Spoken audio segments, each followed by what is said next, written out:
In 1804, a nation did the unthinkable. 500,000 enslaved Africans rose up, defeated the global military superpower of Napoleonic France, and shattered the chains of the transatlantic human meat grinder. They didn't just win a revolt, they founded the world's first free black republic. But in a world built on the immense profits of human bondage, freedom was an unpardonable crime. Superpowers don't tolerate a dangerous precedent. This is the story of how the global financial system systematically strangled a revolution, transforming a historic victory into a multi-century siege. To understand why the world broke Haiti, you have to understand what Haiti was worth. In the late 1700s, this single colony produced 60% of Europe's coffee and 40% of its sugar. It was wealthier than the entire United States economy combined. But this wealth was generated by a deliberate policy of extermination.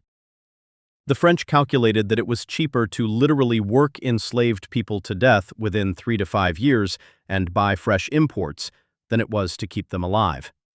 The soil was soaked in blood, and the profits were intoxicating. When the revolution succeeded, the reaction from the United States was immediate, calculating, and cold. Southern slaveholders looked across the Caribbean and saw their worst nightmare realized: an independent black nation born of a successful uprising. In 1806, the United States imposed a strict economic embargo on Haiti.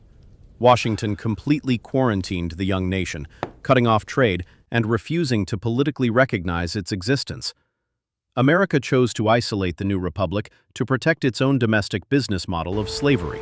For 2 decades, Haiti existed in geopolitical limbo. Then, in 1825, France returned. Not with an army to conquer, but with an ultimatum backed by a fleet of 14 warships. The demand? Pay France for the lost property of the land and the liberated human beings, or face total war. Faced with total annihilation, Haiti signed the decree. The young nation was forced to pay its former abusers a massive ransom for its own recognized freedom. It was the first and only time in human history where the victims of slavery were forced to pay reparations to their masters. When Haiti defaulted on its payments to American and European financiers, Washington didn't send diplomats, they sent the military. In 1915, President Woodrow Wilson ordered the invasion and occupation of Haiti. Before the troops even landed, U.S. Marines walked directly into the National Bank of Haiti, seized $500,000 in physical gold reserves from the vault, and shipped it to Wall Street. For 19 years, the United States ran the country as a financial colony, enforcing forced labor and ensuring that every single cent of Haitian customs revenue went to pay off New York banks first. The foreign intervention didn't stop when the troops left.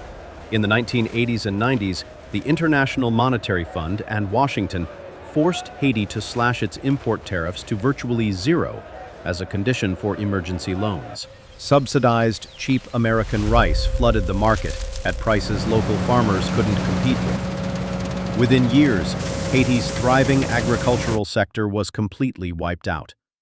A nation that was once entirely self-sufficient was forced to import its basic food supply, rendering its economy entirely fragile and dependent on foreign markets. When the catastrophic 2010 earthquake struck, killing over 200,000 people, the world promised a historic rescue. Global donors, celebrity campaigns, and massive NGOs raised over $13 billion in international aid. But the money never arrived in the hands of the Haitian people. Nearly 99% of that aid bypassed local institutions entirely. It was funneled back to international NGOs, foreign contractors, and Western consulting firms. To make matters worse, UN peacekeepers accidentally introduced cholera to the country, killing an additional 10,000 citizens. The humanitarian complex left Haiti more dependent, more hollowed out, and more vulnerable than before. Today, headlines routinely label Haiti a failed state, pointing to rampant gang rule, political assassinations, and crumbling infrastructure. But this breakdown is not an accident of history. It is the direct consequence of a deliberate 200-year financial and political siege. When a nation's wealth is systematically drained for a century, its agriculture intentionally dismantled, and its sovereignty repeatedly violated by foreign interventions, the state structure inevitably collapses. The chaos we see today is the final, predictable outcome of a global system that chose to break a republic rather than allow its people to be truly free. The true tragedy of Haiti is not that it failed. The tragedy is that it was never allowed to succeed. Yet, despite the predatory debts, the foreign occupations, and the weaponized aid, the legacy of 1804 remains an eternal beacon of human resilience, a reminder that the hunger for liberty can survive even the darkest systemic siege.